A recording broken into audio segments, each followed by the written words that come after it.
La tension est très vive ce matin à Dakar. Et même sur toute l'étendue du territoire national, les manifestations, les scènes de pillage et de vandalisme ont été signalées toute la journée de jeudi dans plusieurs quartiers de Dakar. Les forces de l'ordre ont peiné même à maintenir l'ordre face à la détermination des manifestants qui continuent de réclamer la libération d'Ousmane Sonko.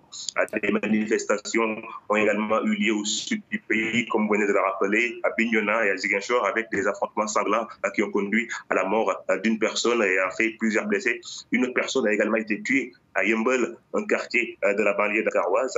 Et selon des confrères de l'agence France-Presse, des barrages sont en vue actuellement autour du palais présidentiel, le palais de la République en plein centre-ville de Dakar, avec la présence de véhicules blindés. On a assisté également depuis hier à des scènes de pillage qui ont ciblé notamment plusieurs supermarchés du groupe Auchan à Dakar. Ousmane Sonko devait être auditionné même hier par le juge, mais l'audition est renvoyée aujourd'hui. On lui a notifié un mandat d'amener au tribunal. Selon un de ses avocats, la situation est suivie de très près par les Sénégalais. Beaucoup des partisans d'Ousmane Sonko même qui sont exprimés sur les réseaux sociaux estiment que seule la libération d'Ousmane Sonko pourra ramener le calme.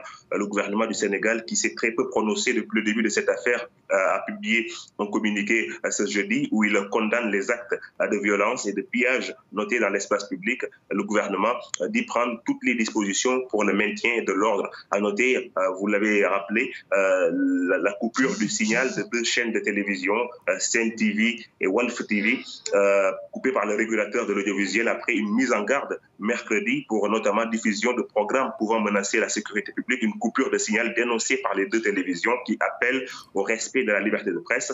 Internet a également été perturbé, particulièrement jeudi soir. Impossible d'envoyer des messages vocaux ou audio ou de se connecter sur YouTube, par exemple.